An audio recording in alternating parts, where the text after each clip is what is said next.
Paz do Senhor, meus irmãos e minhas irmãs, alunas e alunas da nossa EBD, tudo bem com vocês? Dando continuidade aqui aos nossos estudos, estamos na lição 10. O título de hoje é As lutas dos hebreus no tempo da conquista. Tempos de conquistas, é tempo de lutas. As nossas vitórias são conquistadas pelas lutas, e é nas lutas que o Senhor mostra a sua grandeza, o seu poder, e mostra como Ele está conosco, e mostra o poder do seu plano sendo colocado em ação. É nas lutas que a nossa fé aumenta, porque por muitas vezes nós não conseguimos encontrar uma saída, nós não nos vemos na situação de vencer o nosso inimigo, porém Deus, de forma miraculosa, entra com providência, assim como Ele entrou com providência com o povo de Israel, de diversas vezes, de diversas maneiras, pois sempre quando Israel tinha uma batalha grande pela frente, uma situação difícil ou impossível de ser transposta, o Senhor entrava com providência e fazia, através do milagre, a vitória chegar na mão de seus filhos. E aqui não é diferente, nesse episódio do livro de Josué, que vamos estudar, mostrando como Deus deu graça, vitória para os seus filhos, mesmo diante de inimigos poderosos que se uniram para derrotá-los. Primeiro, os reinos do sul que se uniram, e depois os reinos do norte, com um número ainda maior, e Deus, de forma sobrenatural, intervém, dando uma vitória para os seus filhos. Então, esse é o panorama da lição de hoje, e é isso que vamos estudar.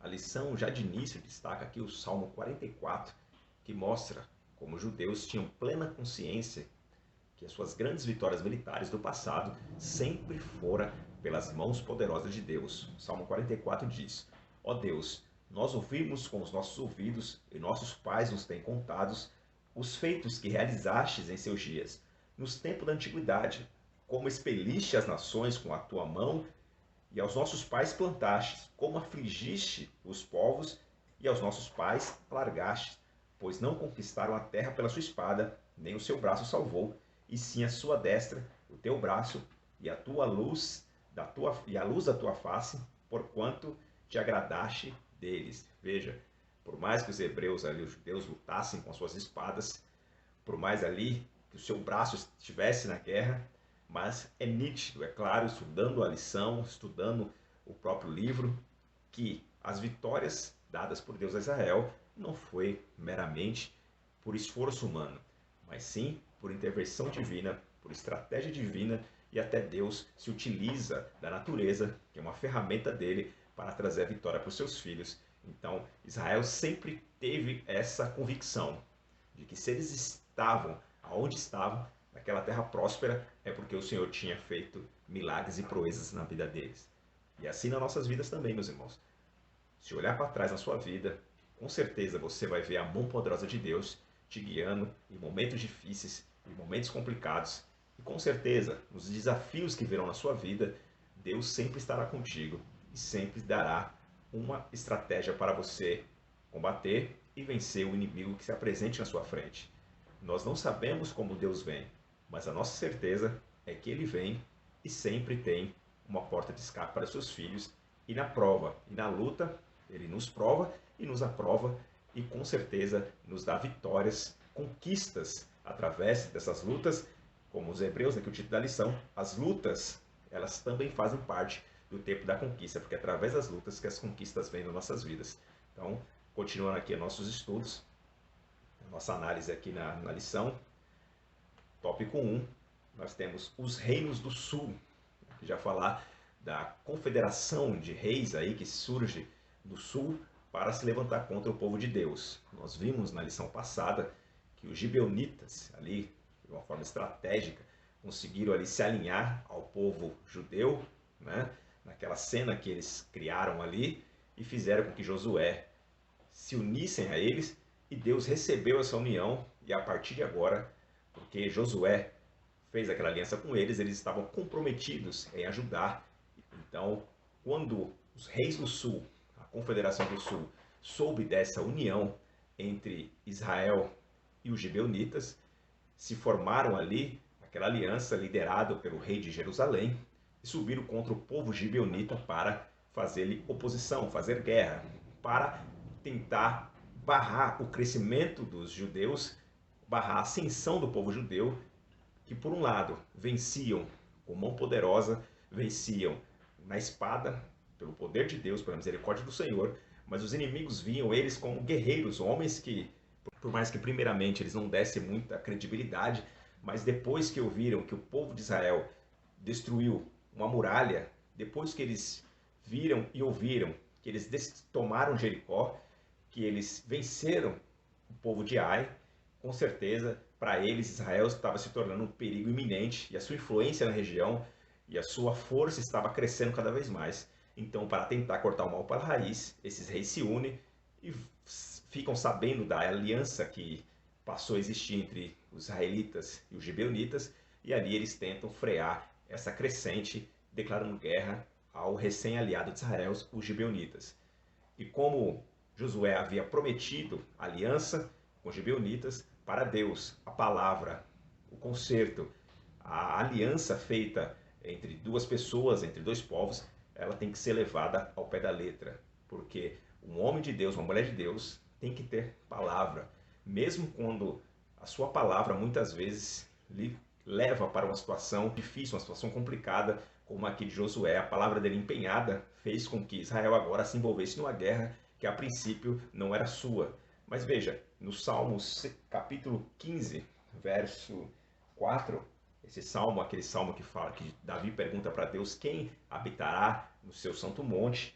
Aqui no versículo 4 é muito interessante, que tem a ver com essa passagem que diz: aos seus olhos o ímpio é desprezível, mas dedica a honra aos que temem o Senhor. Mantém a palavra empenhada e mesmo saindo prejudicado, não volta atrás. Então essa é uma das características das pessoas que morarão no santo monte do Senhor. Aqueles que mantêm a sua palavra, mesmo quando sai prejudicado. Não é aquela pessoa que dá a palavra, faz um voto, um compromisso e na primeira situação de adversidade simplesmente desfaz o pacto, simplesmente vira as costas e não quer cumprir o pacto que fez, tanto com os homens, principalmente com Deus. Salomão vai dizer que é melhor que você não faça voto nenhum do que você votar e não cumprir o seu voto. Jesus Cristo diz que a palavra do crente é sim, sim, não, não. O que passar disso é de procedência maligna. Ele também diz que nós não devemos jurar nem pelo céu, que é o trono de Deus, nem pela terra, que é o estrato dos pés do Senhor, onde ele descansa seus pés, porque nós não temos nem poder sobre o céu, nem sobre a terra, nem sobre a vida de outra pessoa. Então não adianta você jurar por alguém.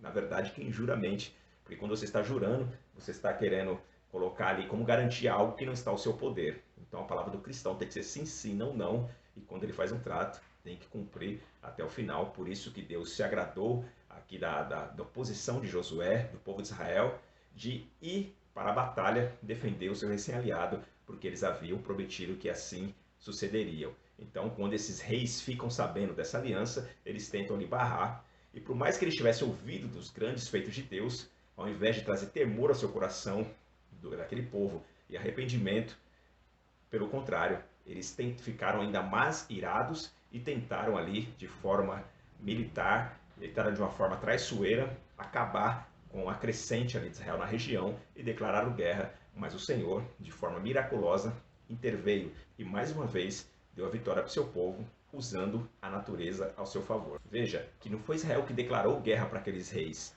apesar de que seria inevitável, mas Israel agora está respondendo aqui uma provocação militar, uma atitude militar que eles tiveram, e Deus se aproveita dessa situação, se aproveita dessa disposição desses reis para guerrear, para trazer juízo sobre a vida deles. Então, aproveitando-se dessa situação, Deus usa o seu povo para salvar ali os gibeonitas e ao mesmo tempo trazer juízo para aquele povo, para abrir espaço, abrir caminho na terra, para que o povo de Israel, as tribos, avançasse cada vez mais no território que Deus já havia entregado nas mãos deles. O subtópico 2 tem por título: Deus luta por Israel. Então, quando Deus manda ali Josué para aquela guerra, ele fortalece o coração de Josué, fortalece o coração de seus guerreiros, envia eles para o combate. E Josué, já com seu povo, vê a mão de Deus agindo poderosamente, trazendo confusão na vida ali dos inimigos, aqueles 5 reis confederados, sendo ali guiados pelo rei de Jerusalém, agora entram na guerra e entre si começam ali se desentender e começam a matar uns aos outros. E Deus, usando a natureza, traz uma chuva de saraiva sobre eles. Imagine, meus irmãos, o bombardeio que não foi do céu, vindo diretamente para aqueles povos, matando, dizimando a maior parte daquele povo. E como se não bastasse ainda, Deus permite que o povo de Israel e todo aquele povo ali ao redor experimentasse um milagre extraordinário, que é fazer o sol parar. Então, a Bíblia diz que o sol parou, aquele dia ficou longo, comprido, e isso foi um grande sinal que Deus deu ao seu povo, e com isso ajudou o seu povo a vencer aqueles inimigos. Veja que interessante. Muitas vezes, muitas pessoas, muitos críticos da Bíblia, olham para esse texto e falam: tá vendo, a Bíblia está errada, porque está dizendo que o sol parou. E todos nós sabemos que, na verdade, quem está girando em torno do Sol é a Terra, e não ao contrário. Então, não é o Sol que movimenta, mas é a Terra que se movimenta ao redor do Sol. Então, eles dizem: está vendo, a Bíblia está errada, a Bíblia está equivocada. Mas, meus irmãos, aqui nós temos que ter ideia, a partir do princípio, do tempo primeiro que eles viviam, qual esse conhecimento científico que temos hoje não tinha no passado. E outra coisa, Josué está falando do ponto de vista do observador. Então, para quem está olhando, a impressão que dava é que o sol estava parado. Veja, mesmo hoje vivemos uma sociedade com toda a cultura, todo o conhecimento científico que temos. Quantas vezes eu e você já não falamos: olha, vem ver o pôr do sol, vamos acompanhar ali o nascer do sol. Todos nós sabemos que o sol nem se põe e nem nasce, mas é a Terra que está girando em torno dele. Mas mesmo assim utilizamos esse linguajar. Então, certamente aqui, na época de Josué, a ideia que eles tinham era essa, que quem se movimentava era o sol, por isso que ele diz dessa forma, partindo do ponto de vista do observador. Então não está errado essa afirmação de Josué aqui escrita no livro, que o sol parou. Mas o grande milagre é que o dia se estendeu, e isso sim só pôde ser feito através das mãos poderosas de Deus, o milagre que Deus deu não só para o povo de Israel, mas que pôde ser observado por todos os povos da região e com certeza serviu de testemunho para que muitos ali se arrependessem e crescem no Senhor Deus Todo-Poderoso. O terceiro subtópico tem por título Homens Maus, né? Então, porque quando muitas pessoas olham para os textos ali, de algumas passagens bíblicas, principalmente o livro de Josué, nós vemos que o povo de Israel conquistou aquelas terras através da espada. Muita morte aconteceu, né? Povos foram praticamente dizimados, praticamente reduzidos em grande número por conta daquelas guerras. E o Senhor ordenava para o povo ir realmente matar, exterminar aqueles povos que viviam ali. Mas Deus sempre deu oportunidade para as pessoas, sempre deu oportunidade para que eles pudessem ali olhar, enxergar, perceber Deus e se arrepender.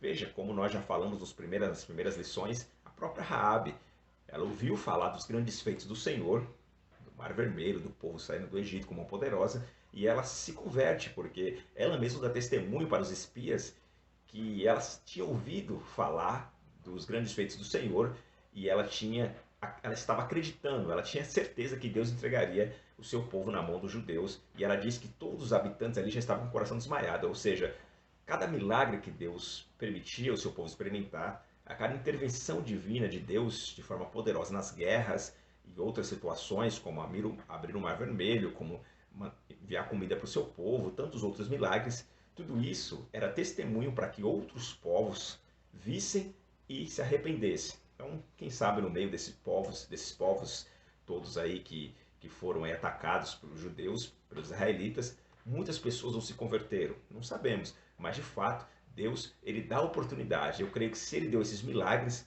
para que as pessoas observassem, é porque ele tinha um intuito de salvação. Mas infelizmente, a grande maioria do povo endureceu seu coração e não quis saber. Por isso veio o juízo de Deus. Isso pode ser encontrado no livro de Levíticos. Levíticos, capítulo 18. Aqui Moisés está falando das relações proibidas que os filhos de Israel não poderiam ter, atitudes que os filhos de Israel não poderiam tomar, né? Nem princípios morais que os filhos de Israel não poderiam seguir.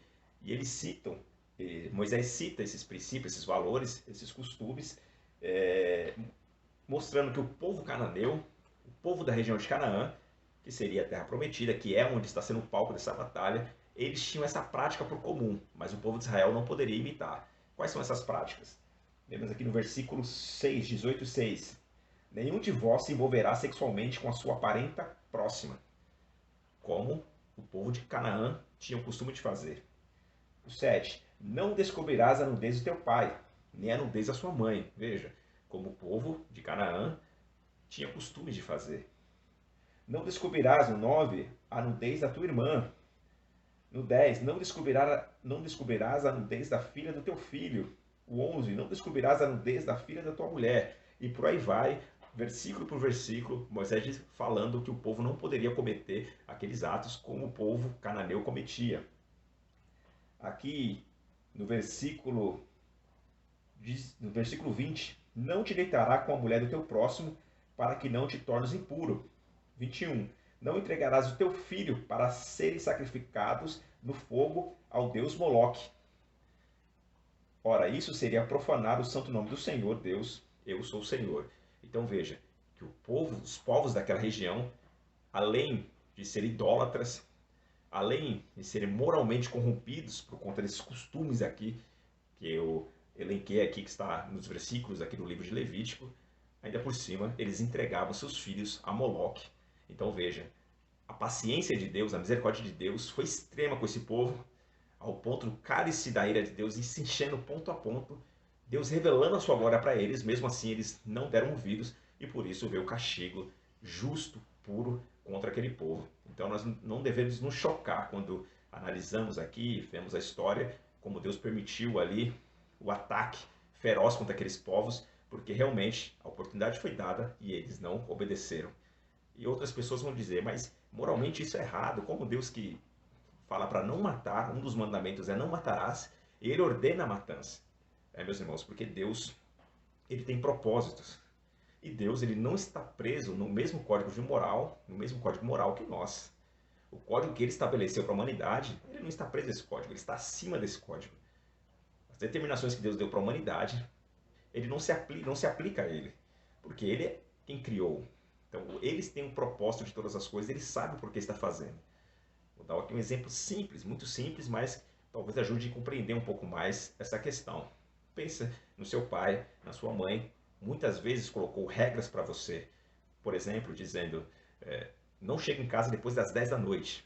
Você não pode chegar em casa depois das 10 da noite, senão ficará de castigo. Ele dá essa determinação para você, porém ele mesmo não está preso a essa determinação. Você não pode chegar às 10 horas da noite, mas seu pai pode. Por quê? Porque ele é pai. Então, é diferente o tratamento, é diferente. A lei que seu pai põe para você não se aplica a ele. Da mesma forma a Deus, porque ele tem pureza nos seus atos. A justiça de Deus é pura. Por isso que ele diz, minha é a vingança. A vingança não pode ser minha nem sua. Porque a nossa vingança, muitas vezes, ela vem cheia de ódio, de ressentimento, de outros sentimentos ruins.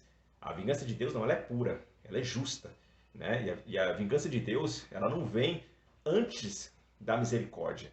Primeiro vem a sua misericórdia e depois a sua justiça. Então por isso que Deus tem todo o direito de fazer o que ele fez aqui com esses povos e ao mesmo tempo estava cumprindo a promessa de dar ao seu povo a terra prometida. Tópico 2, agora vamos falar sobre os reinos do norte. Israel havia acabado de vencer de forma miraculosa a confederação dos reinos do sul. E agora, quando parecia que estava tudo em paz, veio um inimigo ainda maior, mais articulado, maior número de pessoas e guerreiros e maior equipado para a guerra. Então, como muitas vezes em nossas vidas, quando passamos por turbulência, situação difícil, parece que agora tudo está tranquilo, surge um inimigo ainda maior para nos afrontar. Com o povo de Israel não foi diferente. E Flávio Josefo diz aqui que era um número muito elevado aí de soldados. A história diz, através de Flávio Josefo, que eram 300 mil homens na infantaria, 10 mil cavalos e 20 mil carros de guerra para essa batalha. Veja, Israel, como já dissemos, um bando de recém-escravos, não tinha equipamento suficiente para a guerra e agora se via diante daquela numerosa multidão de soldados, ao ponto que o escritor bíblico fala até, usando uma hipérbole, que eram como areias da praia, né? Tamanha o número para os olhos dos judeus daqueles inimigos. Alguns críticos vão pegar essa parte e vai dizer, como areia da praia, tá vendo como eles falam, como aumenta? Mas isso é normal, isso é hipérbole, isso é figura de linguagem.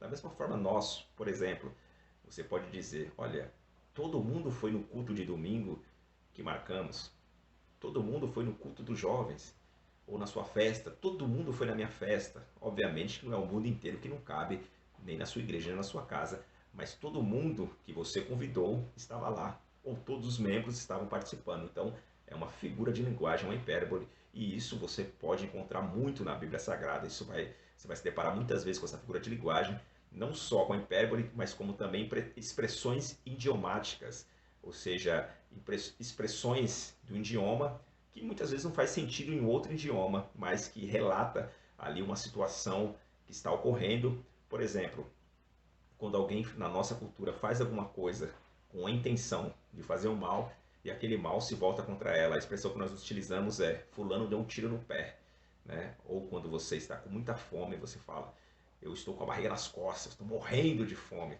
Então isso nada mais são do que expressões idiomáticas, né? Quando alguém fala assim, não adianta chorar pelo leite derramado. Se você falar isso para uma outra cultura, em um outro idioma, não faz sentido.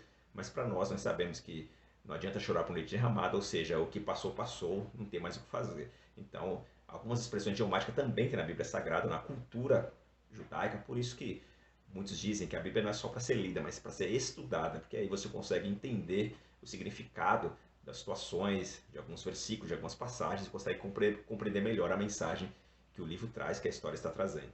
Então, a história continua dizendo que os israelitas, quando souberam do número de inimigos que viriam contra eles, se atemorizaram. Quem não se atemorizaria nessa situação? Quem não ficaria com medo? Mas Deus novamente fortifica o coração deles e dá um prazo da vitória, da data e hora da vitória. Amanhã, a esta mesma hora, eu os darei todos feridos diante dos filhos de Israel. Veja, Deus Todo-Poderoso falando isso para os seus filhos, então a vitória era certa. Isso fez com que a fé, a coragem e a vontade de lutar reacendesse nos soldados e Deus deu a vitória para os seus filhos. Estou mostrando para cada situação, Deus tem uma estratégia diferente. Por isso que eu disse, não queira adivinhar como Deus vem, apenas tenha certeza que Ele vem para entrar com providência na minha e na sua vida. Subtópico 2. As armas da nossa milícia não são carnais. Na conquista da terra de Canaã, é comum a expressão ferirem ao fio da espada, ou seja, os homens tiveram que batalhar, tiveram que pelejar, tiveram que conquistar pela espada, mas é nítido, é óbvio que todas as vitórias não poderiam ter vindo de mãos humanas, não poderia ter vindo apenas de estratégias humanas, do braço humano, porque, como já foi dito, o armamento de Israel era inferior ao dos inimigos, o número de soldados dos judeus eram inferiores aos números dos inimigos, aos números dos reis que se juntaram contra o povo de Deus, mostrando que as armas de Israel não eram armas carnais, mas armas espirituais, ou seja, armas dadas pelo próprio Deus, inclusive se utilizando da natureza para o milagre, para o livramento, para a vitória dos seus filhos. Na nossa vida não é diferente. Não adianta queremos lutarmos com braços carnais, ainda mais porque nós não vivemos mais nessa época onde as vitórias eram conquistadas pelo braço e pela espada. Muitas vezes temos que dobrar o nosso joelho, entregar tudo ao nosso Deus, porque Ele é justo e Ele pesa as intenções dos corações, Ele é justo para julgar e Deus é aquele que sabe a hora certa de agir e quando Ele age, você não precisa colocar as mãos. Ele faz as máscaras caírem, aquelas pessoas que querem prejudicar o seu cérebro são desmascaradas, são expostas e o seu cérebro é honrado e abençoado quando passa pelo sofrimento, ao invés de bater de frente com o problema, se ajoelhar, pedir a Deus graça, estratégia e o Senhor prepara o caminho, prepara a vitória. E com isso, com essa situação, quem observa o servo do Senhor sofrendo injustamente e tendo a vitória logo em seguida, glorifica o nome de Deus e muitas vezes tem um encontro real com Deus através da observação da vida de um justo sofrendo e por final tendo a sua vitória sendo exposta para todas as pessoas ao redor e todos olham para ele e dizem: você realmente é justo, porque você passou por tudo isso com toda serenidade, passou com isso com toda humildade e mesmo assim Deus ao final te deu a vitória. Então, assim como o povo de Israel sabia que as suas vitórias não eram por mãos humanas, tenha isso na sua mente, eu preciso ter isso cada dia mais na minha mente, que as minhas vitórias virão por armas espirituais e não por armas carnais. Dando continuidade aqui, meus irmãos, vamos pular um pouco e já irmos para o tópico 3, Conquistando o Impossível. Sobre o tópico 1, Moisés é lembrado. O povo de Israel nunca se esqueceu do seu líder, E Josué também sempre fazia lembrar a memória do seu grande líder e os ensinamentos do seu líder. Nós vemos pessoas que, quando chegam no lugar de liderança, a primeira coisa que ela faz é tentar apagar tudo que o antecessor fez, tudo que a pessoa que preparou o caminho para ela fez, e ela quer apagar a memória para implantar sempre algo novo, querendo simplesmente agir como se as pessoas fossem tábula rasa. Mas não, meus irmãos. Assim como Josué não tinha medo, não tinha vergonha de sempre mostrar para o povo, reforçar para o povo o ensinamento do seu líder, daquele que Deus usou para ser o intercessor do seu povo, para ser o condutor do seu povo até chegar à terra prometida. Então, mais uma lição que Deus permite que chegue ao nosso conhecimento através da vida de Josué e através da vida do seu povo. O subtópico 2, o sol brilha sobre Gibeão. Os povos cananeus adoravam o sol e a lua, por isso Deus fez com que o sol e a lua ficassem detidos, ou que se constituiu em um grande testemunho para todos sobre quem era o Deus verdadeiro. Veja, a mesma estratégia que Deus usou lá no Egito, né? Nas pragas, no envio das pragas, cada praga enviada era um desafio a um Deus egípcio, a um pseudo-deus egípcio. E cada situação que Deus mostrava, cada praga enviada, mostrava que Deus tinha supremacia, tinha um poder sobre tudo. Veja que, por exemplo, o grande rio Nilo, que era tido como fonte de fertilidade, Deus fez se transformasse em sangue, mostrando com outras situações, outras pragas, que na verdade ele que tem o poder de tudo, e ele é o criador de tudo. E aqui não foi diferente com os cananeus que adoravam o sol e a lua, e Deus mostra para o povo cananeu que o sol e a lua nada mais são do que dois servos dele, e a sua ordem eles têm que cumprir literalmente. Então, como eu disse, assim como foi com Raabe, certamente muitas pessoas que ali viviam olharam para aquele milagre e testemunharam que só Deus tem o poder de todas as coisas e só Ele merece ser adorado. Por mais que a Bíblia diga em muitos momentos que todo o povo foi exterminado, mas sempre houveram remanescentes, nós vamos ver mais para frente, que sempre sobraram um ou outro remanescente dessa época, dessa situação, desse extermínio, e com certeza muitos ali que sobreviveram passaram a crer em Deus e a adorar o seu santo nome. E o subtópico 3, Josué fere 31 reis. Aquela nação de ex-escravos, liderado por Josué, sucessor de Moisés, agora se torna uma potência militar, se torna uma potência ali na sua região. Cada vez mais, cada vitória a mais, território ia sendo conquistado, a nação ia se expandindo e o temor ia caindo sobre os inimigos. E ao final da batalha, ao final da empreitada, Josué havia vencido já 31 reis. Então, só Deus para fazer isso, só Deus para dar vitória para um povo tão fraco, mas com Deus Todo-Poderoso ao seu lado, nenhum inimigo foi capaz de bater de frente, de criar resistência para o povo de Deus.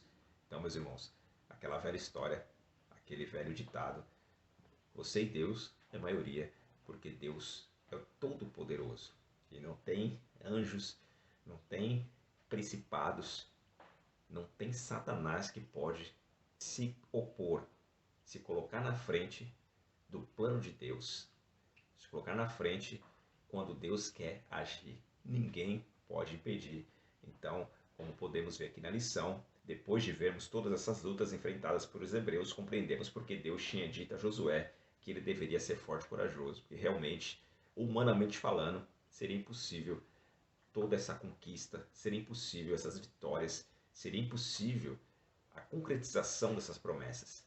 Mas Deus, de forma sobrenatural, de forma amorosa, cumpriu uma vez mais a sua palavra. Se formos infiéis, ele permanecerá fiel, porque não pode negar a si mesmo, segundo a sua palavra diz. Então a aliança, o pacto que ele fez com seu amigo Abraão lá atrás, se reflete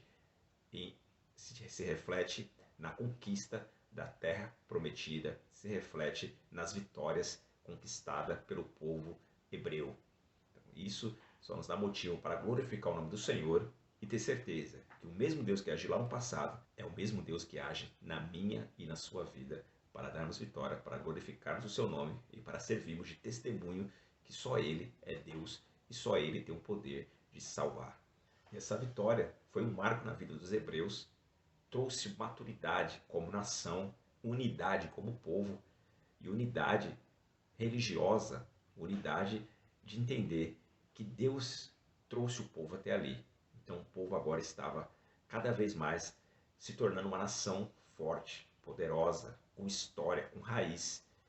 E Deus agora permite que eles vivam através do seu esforço, do seu braço. Agora não tinha mais o milagre do maná caindo do céu, não tinha mais os milagres do deserto, mas porém tinha uma terra fértil. E enquanto o povo seguisse na orientação do Senhor, como Moisés, o servo de Deus, havia dito para o seu povo, Israel viveria em paz, Israel viveria em prosperidade.